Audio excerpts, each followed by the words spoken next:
Next case, electrolysis of silver nitrate. Solution using silver electrode. अब तक मैंने यहां पर इलेक्ट्रोड का नेम मेंशन नहीं किया था। जब हम इलेक्ट्रोड का नेम मेंशन नहीं कर रहे हैं तो वो इनर्ट इलेक्ट्रोड है। तो यहां पर अगर आप ध्यान से देखें, सिल्वर को हम किस में डिप कर रहे हैं? सिल्वर नाइट्रेट में। अगर कोई भी मेटल उसी के इलेक्ट्रोलाइट के सॉल्यूशन में डिप किया हुआ है तो वो अटैकेबल इलेक्ट्रोड होगा। तो यहां पर AgNO3 सॉल्यूशन में आपको सिल्वर आयन प्रोवाइड करेगा, नाइट्रेट आयन प्रोवाइड करेगा। वाटर है यहां पर एज सॉल्वेंट, तो आपको H+ आयन भी मिलेगा, OH नेगेटिव आयन भी मिलेगा। एनोड पर चार्ज क्या है? पॉजिटिव, तो नेगेटिव आयन अप्रोच करेंगे। लेकिन जब आपके पास अटैकेबल इलेक्ट्रोड हो तो इनमें से कोई भी डिस्चार्ज नहीं होगा। यहां पर हमने अटैकेबल इलेक्ट्रोड लिया है, इसलिए इनमें से कोई भी आयन प्रोडक्ट में कन्वर्ट नहीं होगा। यहां पर ऑक्सीडेशन किसका होगा? एनोड मेटल का ही होगा। तो यहां पर एनोड मेटल क्या है? सिल्वर है। तो यहां पर सिल्वर सॉलिड सिल्वर आयन में कन्वर्ट हो रहा है। तो हम ये कह सकते हैं सिल्वर लिबरेटेड फ्रॉम एनोड। जब मेटल एनोड का काम करता है, अगर वो अटैकेबल हो तो वहां से मास लिबरेट होता है।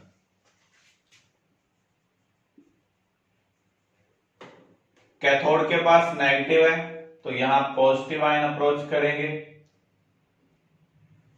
अब आपको एक चीज ध्यान रखनी है, मेटल का ऑक्सीडेशन हो सकता है, रिडक्शन नहीं हो सकता। मेटल आयन का रिडक्शन होता है। तो इन दोनों केटायन में से कौन प्रोडक्ट में कन्वर्ट होगा? जिस एलिमेंट की रिएक्टिविटी कम होगी। सिल्वर की रिएक्टिविटी हाइड्रोजन से कम है, तो यहां पर Ag+ इलेक्ट्रॉन का गेन कर रहा है और सिल्वर सॉलिड में कन्वर्ट हो रहा है। तो हम यहां पर ये कह सकते हैं एनोड से तो सिल्वर लिबरेट हो रहा है, कैथोड पर सिल्वर क्या हो रहा है? डिपॉजिट हो रहा है। इसकी एप्लीकेशन क्या है? इस प्रोसेस का हम कहां पर यूज कर सकते हैं? एक तो हम यूज कर सकते हैं इलेक्ट्रोप्लेटिंग में। मान लीजिए आपको गोल्ड के कोटिंग लगानी है सिल्वर के ऊपर, तो हम यहां पर गोल्ड को एज ए एनोड यूज करेंगे, सिल्वर को एज ए कैथोड यूज करेंगे। जिसकी कोटिंग लगानी होती है उसी मेटल का आपको इलेक्ट्रोलाइट सॉल्यूशन लेना पड़ेगा। तो यहां में गोल्ड के किसी इलेक्ट्रोलाइट का सॉल्यूशन लेना होगा, तभी गोल्ड की कोटिंग सिल्वर के ऊपर होगी। दूसरा हम यूज कर सकते हैं इलेक्ट्रो रिफाइनिंग में। इलेक्ट्रो रिफाइनिंग में हम क्या करते हैं? इलेक्ट्रिसिटी का यूज कर कर इम्प्योर मेटल को प्योर मेटल में कन्वर्ट करते हैं। इसके लिए आपको क्या करना पड़ेगा? इम्प्योर मेटल को एनोड बनाना पड़ेगा।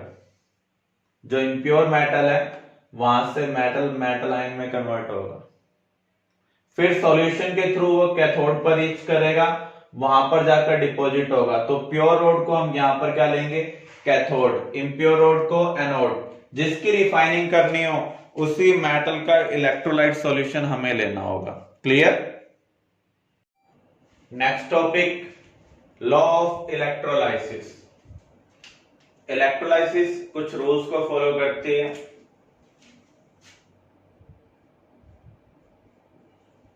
Faraday first law of electrolysis.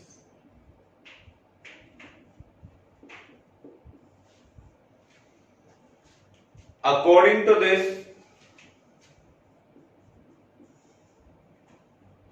mass deposited or liberated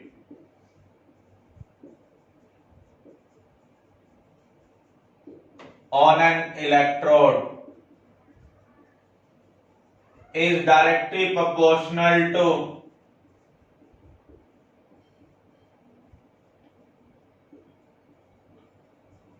quantity of charge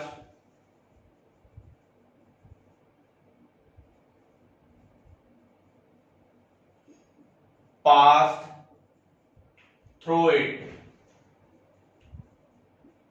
किसी इलेक्ट्रोड में से हम जितना ज्यादा चार्ज पास करेंगे उतना ज्यादा मास लिबरेट होगा, डिपॉजिट होगा।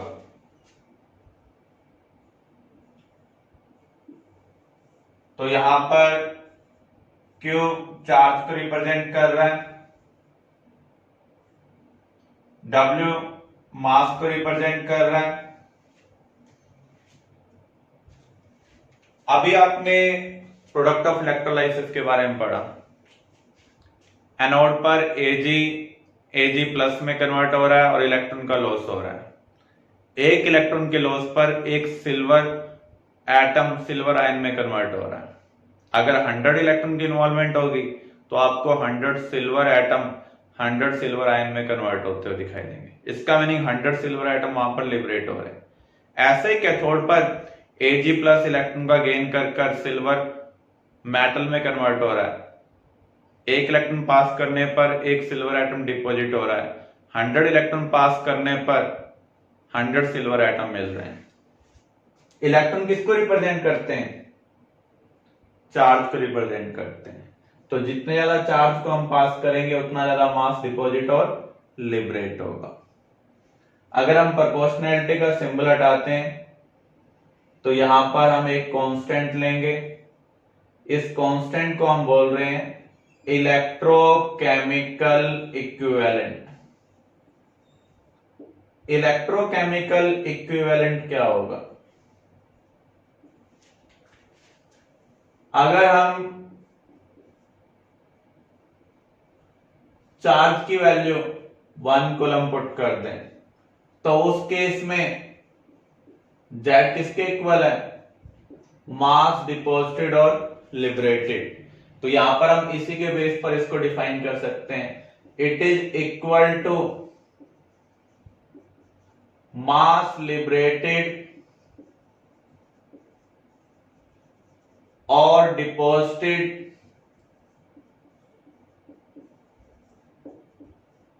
when 1 coulomb charge और 1 ampere current for 1 second passed through it।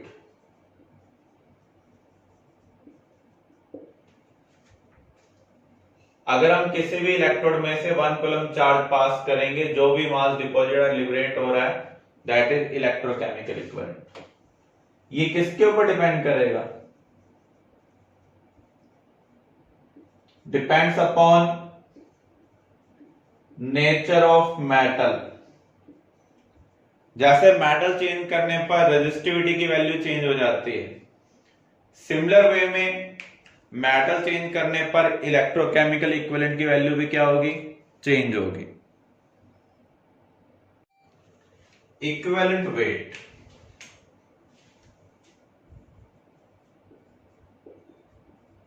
Equivalent weight electrochemistry की टर्म में क्या होगा?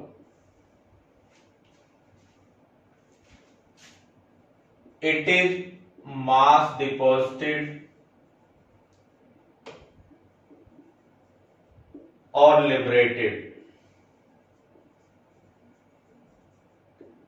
when 1 mole of electron or 1 Faraday charge or 96500 coulomb charge passed through it। अगर हम किसी भी इलेक्ट्रोड में से 1 मोल इलेक्ट्रॉन पास करें, 1 मोल इलेक्ट्रॉन के पास जो चार्ज होगा that is 1 Faraday charge. Coulomb के टर्म में कैलकुलेट करते हैं तो 96500 अप्रोक्सीमेटली। कैलकुलेशन को सिंप्लीफाई करने के लिए हम यूज करते हैं 96500। आपको पता है एक इलेक्ट्रॉन के पास चार्ज है 1.6 इंटू 10⁻⁻⁻19। उसको आप एवोगैड्रो से मल्टीप्लाई करेंगे, अप्रोक्सीमेटली आपको ये मिलेगा। इक्विवेलेंट वेट को मैं यहां पर रिप्रेजेंट कर रहा हूं कैपिटल ई से।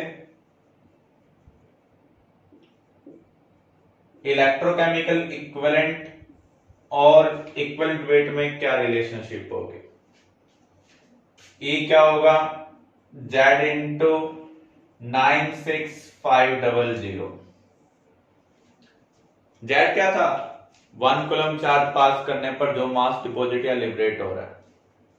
अगर हमें 1 कूलम के लिए पता है तो 96500 के लिए हम निकाल सकते हैं। वो क्या होगा? इसका 96500 टाइम्स, और ये किसके इक्वल है according to this definition? Equivalent weight के।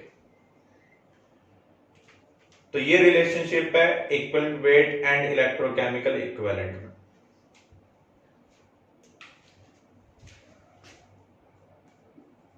Faraday second law of electrolysis.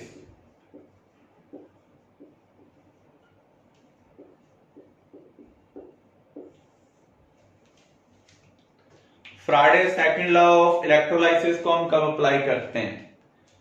जब 2 या 2 से ज्यादा इलेक्ट्रोलाइटिक सेल सीरीज में कनेक्टेड हो, तो हम उस केस में इसको अप्लाई कर सकते हैं।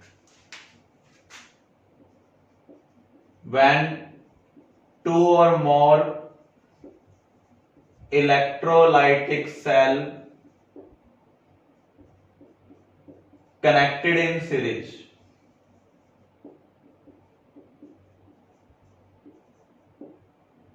then mass deposited or liberated is directly proportional to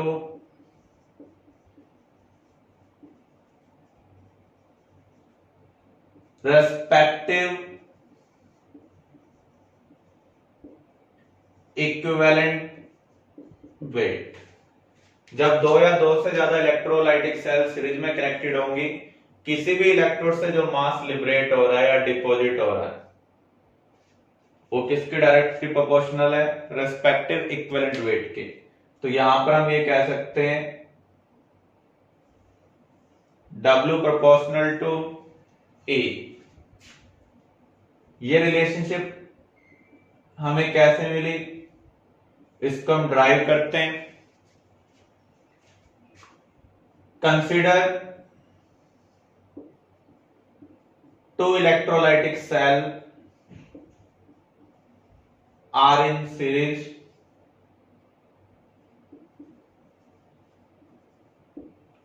in cell को हम A एंड B एज्यूम कर लेते हैं। According to Faraday first law, WA क्या होगा? ZA into QA। ऐसे हम कह सकते हैं WB equal to ZB into QB। अब हम इक्वेशन 1 को इक्वेशन 2 से डिवाइड कर दें। डिवाइड करते हैं तो आपको मिल रहा है WA by WB ZA QA upon ZB QB। QA से QB कैंसिल हो जाएगा क्योंकि यहां पर सेल किस में है? सीरीज में। जब सेल सीरीज में होंगी तो दोनों में करंट सेम पास हो रहा है, सेम टाइम के लिए पास हो रहा है। इसका मीनिंग चार्ज भी क्या होगा? सेम होगा। अब हम इसी को मॉडिफाई कर सकते हैं। अगर मैं इसको सुटेबल नंबर से मल्टीप्लाई करूं या डिवाइड करूं कुछ फर्क नहीं पड़ेगा। मैं यहां पर 96500 से मल्टीप्लाई कर रहा हूं, डिवाइड कर रहा हूं। Z इंटू 96500 क्या होगा? Equivalent weight. तो यहां पर इक्विवेलेंट वेट ऑफ ए आएगा, यहां पर इक्विवेलेंट वेट ऑफ बी आएगा। तो हम यहां पर क्या ऑब्जर्व कर रहे हैं? ए का जो मास है उसके इक्विवेलेंट वेट के डायरेक्टली प्रोपोर्शनल है, बी का जो मास है वो बी के इक्विवेलेंट वेट के डायरेक्टली प्रोपोर्शनल है। इसलिए हम कह सकते हैं W proportional to equivalent weight. तो इलेक्ट्रोलाइसिस में हम ये दो रूल यूज करते हैं, Faraday first and Faraday second. Faraday first को हम कभी भी अप्लाई कर सकते हैं, चाहे वो सीरीज में है या नहीं है, लेकिन सेकंड को हम तभी अप्लाई कर पाएंगे जब इलेक्ट्रोलाइटिक सेल इलेक्ट्रोड किस में हो? सीरीज में हो। क्लियर? अब हम कुछ न्यूमेरिकल्स करने जा रहे हैं on law of electrolysis.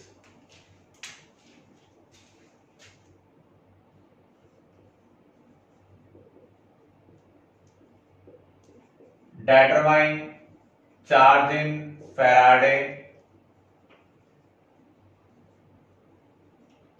or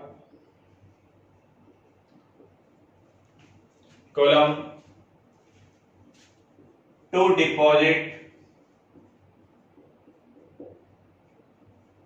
2.7 gram of aluminium from alumina।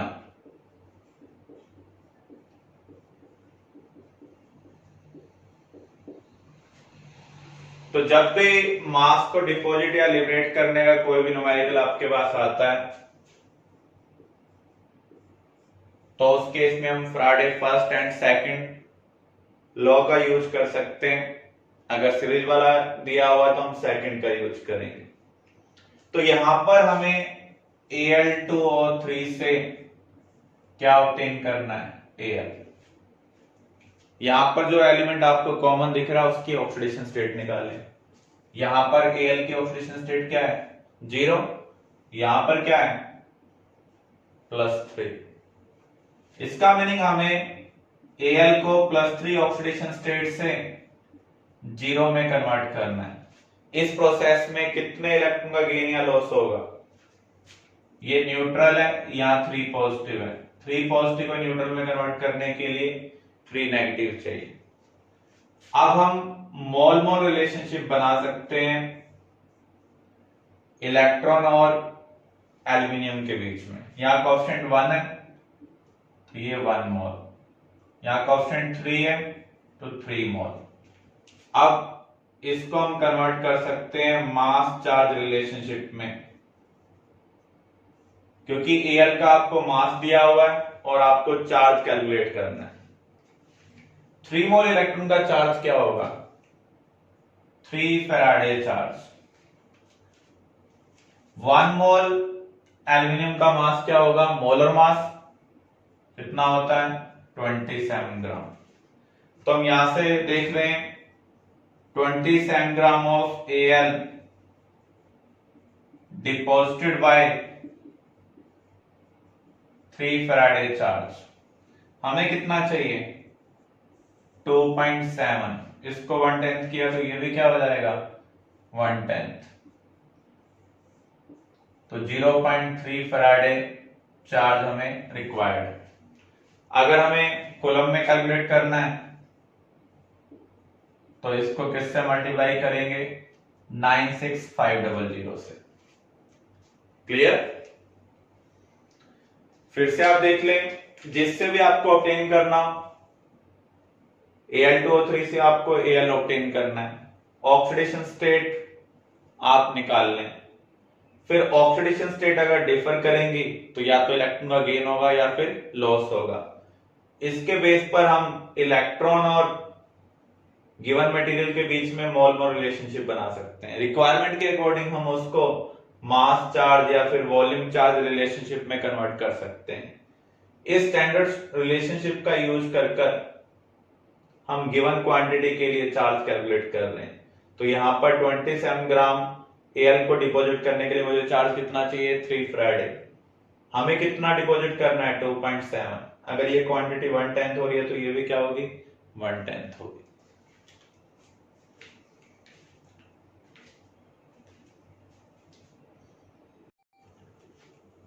Another numerical,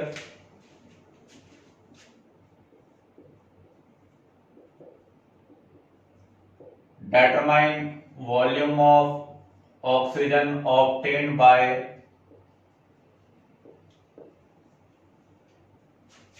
electrolysis of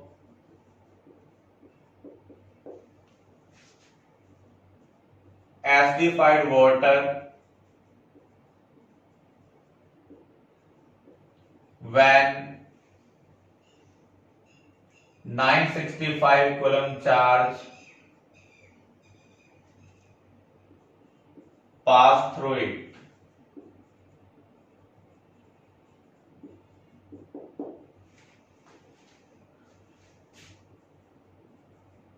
तो यहां पर हमें वाटर से ऑक्सीजन ऑब्टेन करनी है।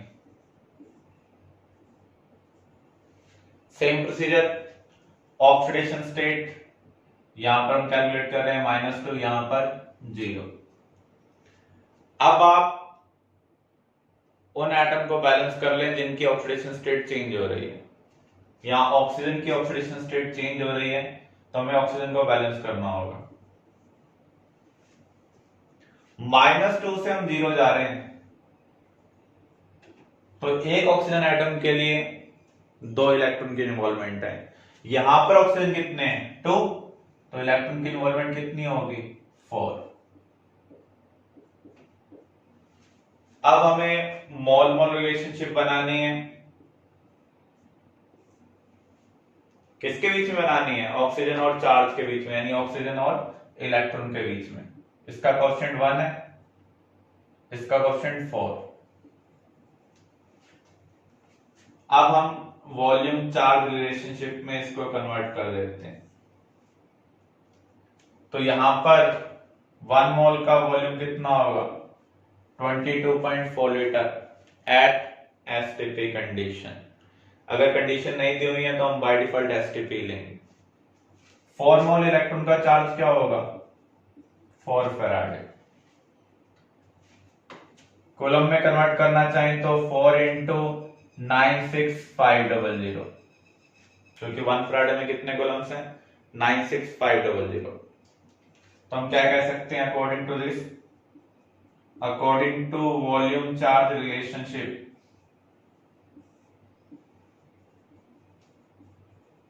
और standard relationship, 4 into 96500 coulomb charge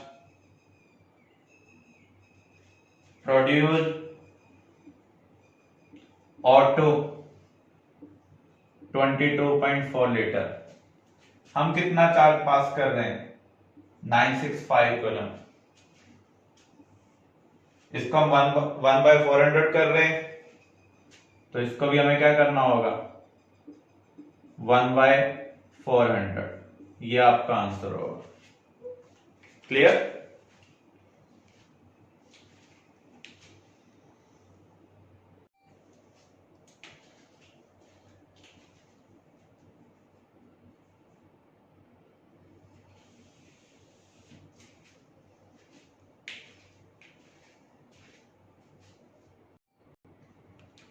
Another numerical,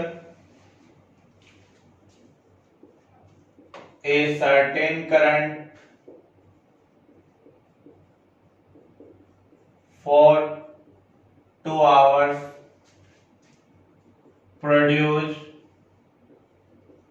8 gram of oxygen gas. If same current used for same time,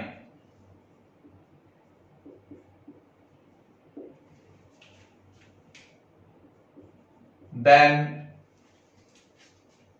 mass of copper deposited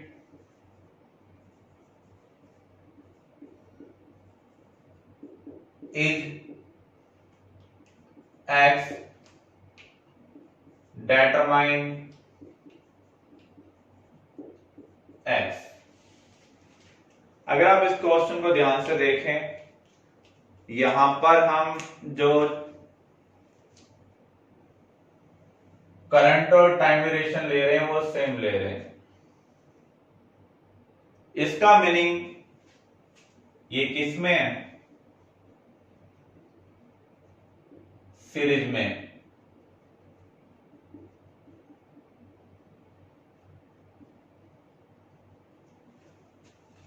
और series में हम किसका यूज करेंगे? सेकंड का। According to Faraday's second law,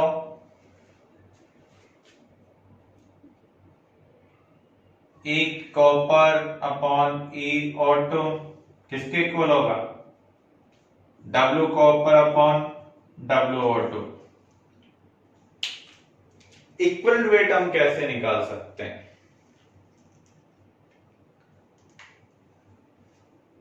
आपको इक्वल वेट की या तो डेफिनेशन का पता होना चाहिए या फिर हमें चार्ज के बारे में आइडिया होना चाहिए।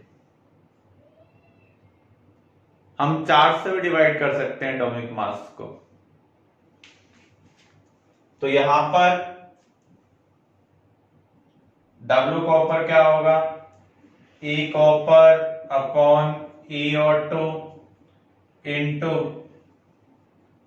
W auto. कॉपर का इक्विवेलेंट मास कितना होगा? एटॉमिक मास मैं आपको दे देता हूं। एटॉमिक मास है कॉपर का 63.5। तो यहां हम 63.5 को किससे डिवाइड करेंगे? 2 से डिवाइड करेंगे, क्योंकि हम कॉपर को कैसे ऑब्टेन करते हैं? कॉपर प्लस 2 इलेक्ट्रॉन का गेन करेगा, कॉपर सॉलिड में कन्वर्ट हो जाएगा। जितने इलेक्ट्रॉन की इन्वॉल्वमेंट हो पर एटम हम उसी से डिवाइड करेंगे। ऑटो का इक्विवेलेंट मास क्या होगा? Atomic mass by valency. Oxygen का एटॉमिक मास कितना है? 16। वैलेंसी कितनी है? 2। अगर आपको कंफ्यूजन हो रहा है ऑटो और ऑक्सीजन एटम सेम चीज है, मैं इसको क्लियर कर देता हूं। OH नेगेटिव से आपको ऑटो मिलता है। अगर आप इसको बैलेंस करेंगे तो यहां पर आपको मिल क्या रहा है एक्चुअल में? जब हमने ये रिएक्शन पढ़ी थी, 2OH negative half O2 plus H2O में कन्वर्ट हो रहा है। हाफ मोल O2 के लिए 2 इलेक्ट्रॉन की इन्वॉल्वमेंट है। 1 मोल के लिए कितने की इन्वॉल्वमेंट होगी? 4 की होगी। इसका मीनिंग O2 के मोलर मास जो 32 है उसको हम किससे डिवाइड करेंगे? 4 से डिवाइड करेंगे। तो 32/4 क्या आ रहा है? 8। यहां मैंने लिख दिया 16/2। किसी भी गैस के लिए जो इक्विवेलेंट मास होगा आप सिमिलर वे में निकाल सकते हैं, जब आप एटॉमिक मास को किससे डिवाइड करें? वैलेंसी से डिवाइड करें। Into mass of oxygen obtained. तो यहां पर अगर हम इसको सॉल्व करें तो आपको क्या मिल रहा है? 31.75 ग्राम। ये हमारे एक्स की वैल्यू है। एक तरीका तो ये हो सकता है कि आप इसका यूज करें, क्योंकि यहां पर करंट और टाइम हम सेम ले रहे हैं। इसका मीनिंग किस में? सीरीज में। जब सीरीज में होंगे तो हम सेकंड लॉ का यूज करेंगे। उसके अकॉर्डिंग ये रिलेशनशिप थी, मास इक्वल वेट के डायरेक्टली प्रोपोर्शनल होगा। अब इक्वल वेट कैसे कैलकुलेट करना है? जितने इलेक्ट्रॉन की इन्वॉल्वमेंट होगी पर एटम, उस मास को उससे डिवाइड कर देना। तो यहां कॉपर का जो एटॉमिक मास है उसको हमने 2 से डिवाइड किया। किसी भी होमोएटॉमिक गैस के लिए डायरेक्टली आप एटॉमिक मास बाय वैलेंसी ले सकते हैं। नहीं तो आप जिस प्रोसीजर से उसको ऑब्टेन कर रहे हैं उसका यूज करें। 2OH नेगेटिव किसमें कन्वर्ट होता है? हाफ O2 प्लस वाटर के अंदर। इस प्रोसेस में 2 इलेक्ट्रॉन की इन्वॉल्वमेंट है। अगर हम ध्यान से देखें, हाफ मोल O2 के लिए 2 इलेक्ट्रॉन की इन्वॉल्वमेंट है, 1 मोल के लिए कितने की इन्वॉल्वमेंट होगी? 4 की। इसका मोलर मास कितना है? 32। तो 32 को हम किससे डिवाइड कर रहे हैं? 4 से। यहां आपको 8 मिल रहा है। यहां पर मैंने एटॉमिक वेट को वैलेंसी से डिवाइड किया, तो यहां भी आपको क्या मिल रहा है? 8। क्लियर? दूसरा मेथड क्या हो सकता है? दूसरे मेथड के लिए आपको चार्ज कैलकुलेट करना पड़ेगा।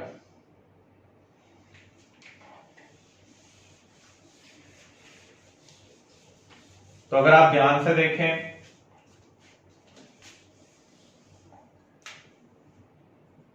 To OH negative half mole O2 plus H2O 2 electron.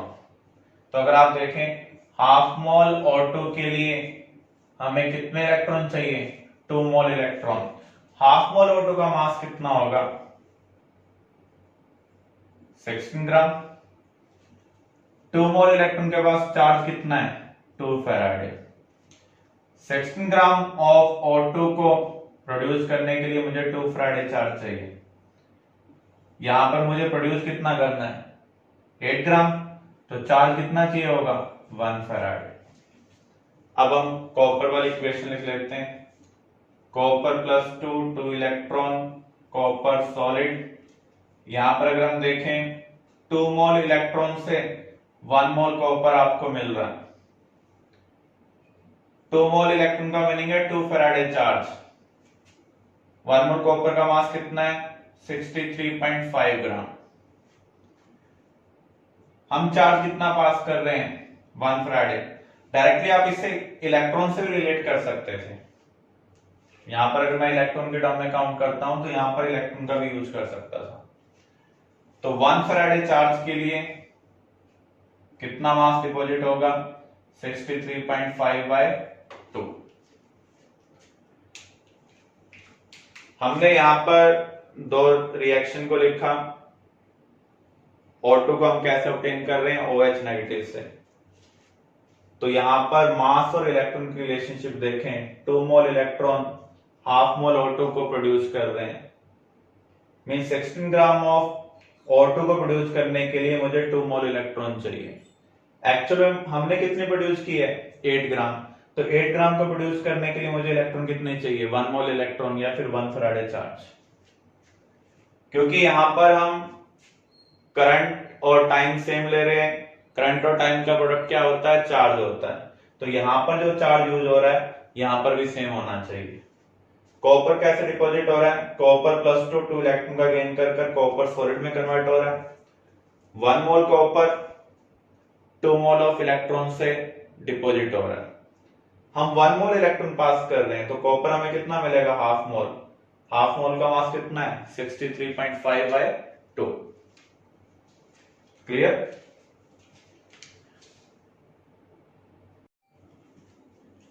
Next numerical,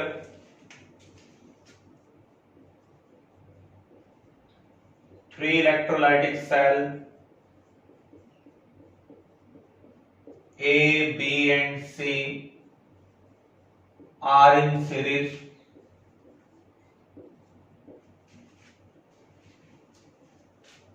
containing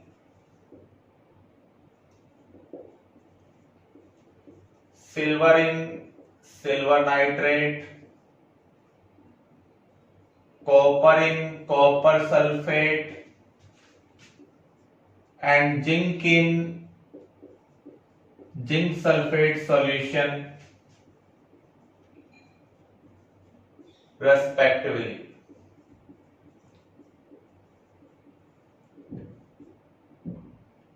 If 1.08 gram of silver deposited, determine mass of zinc and copper deposited.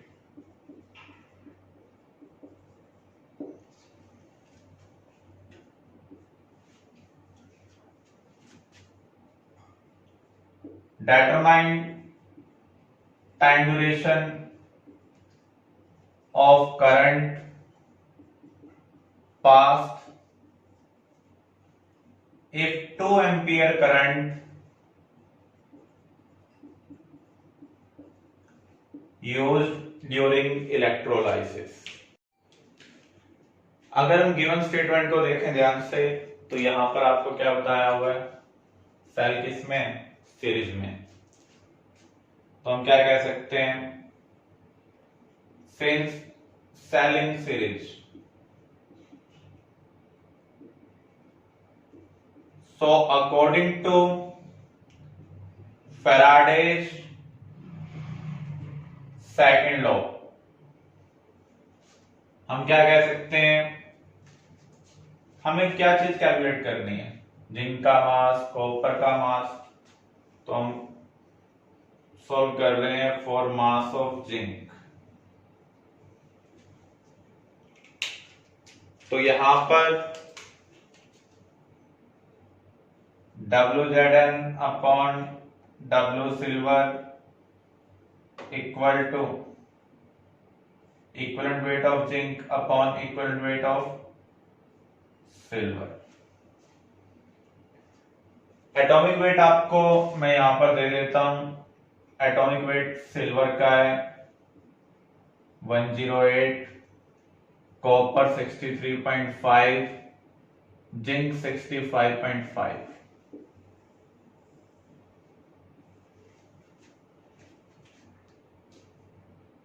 अब हमें इक्विवेलेंट वेट और कैलकुलेट करना होगा। अगर आप रिएक्शन को देखें तो जिंक कैसे ऑब्टेन कर सकते हैं हम, जिंक का आयन 2 इलेक्ट्रॉन का गेन कर जिंक में कन्वर्ट होगा। सिल्वर आयन 1 इलेक्ट्रॉन का गेन कर सिल्वर मेटल में कन्वर्ट होगा। कॉपर +2 इलेक्ट्रॉन का गेन कर कॉपर सॉलिड में कन्वर्ट होगा। ये मैं किसके भी आपको लिख रहा हूं, यहां पर आप देखें जिंक की ऑक्सीडेशन स्टेट क्या है +2, कॉपर की +2, सिल्वर की +1। तो इक्विवेलेंट वेट हम कैसे कैलकुलेट कर सकते हैं, एटॉमिक वेट को डिवाइड करेंगे जितने इलेक्ट्रॉन की इन्वॉल्वमेंट है, यहां पर 2 की इन्वॉल्वमेंट है। कॉपर का एटॉमिक वेट जिंक का एटॉमिक वेट कितना दिया हुआ है 65.5। तो हम 65.5 को 2 से डिवाइड कर रहे हैं। सिल्वर का एटॉमिक वेट आपको दिया हुआ है 108, यहां पर कितने इलेक्ट्रॉन की इन्वॉल्वमेंट है 1 into mass of silver deposited. Silver का मास कितना डिपॉजिट हुआ है 1.08। इसको आप सॉल्व कर लें, आपके पास मास ऑफ जिंक आ जाएगा। सिमिलर वे में आप मास ऑफ कॉपर भी ऑब्टेन कर सकते हैं। मैं इसको जस्ट मॉडिफाई कर रहा हूं। तो यहां पर जब मैं मॉडिफाई करूंगा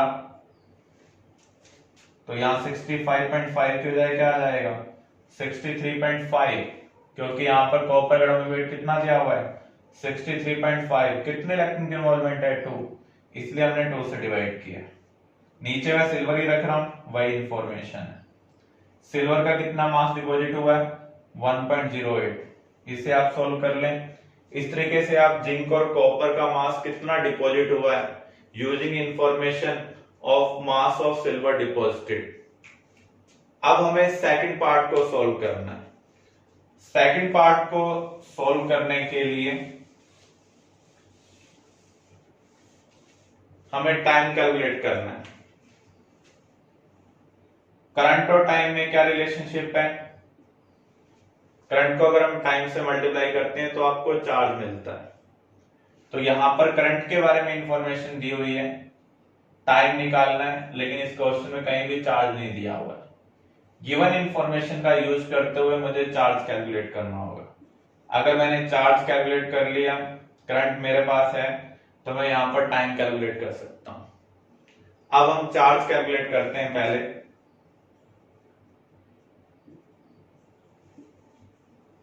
अगर आप इसको ध्यान से देखें 1 मोल सिल्वर को डिपॉजिट करने के लिए मुझे कितने इलेक्ट्रॉन चाहिए 1 मोल इलेक्ट्रॉन चाहिए।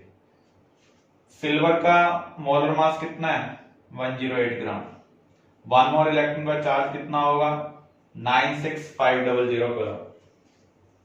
तो 108 ग्राम सिल्वर को डिपॉजिट करने के लिए मुझे चार्ज कितना चाहिए 96500 कूलम। हमने कितना डिपॉजिट किया है 1.08, तो इसको 1/100 कर रहे हैं तो ये भी क्या हो जाएगा 1/100। इसका मीनिंग हमने जो चार्ज पास किया है वो कितना है 965 कूलम।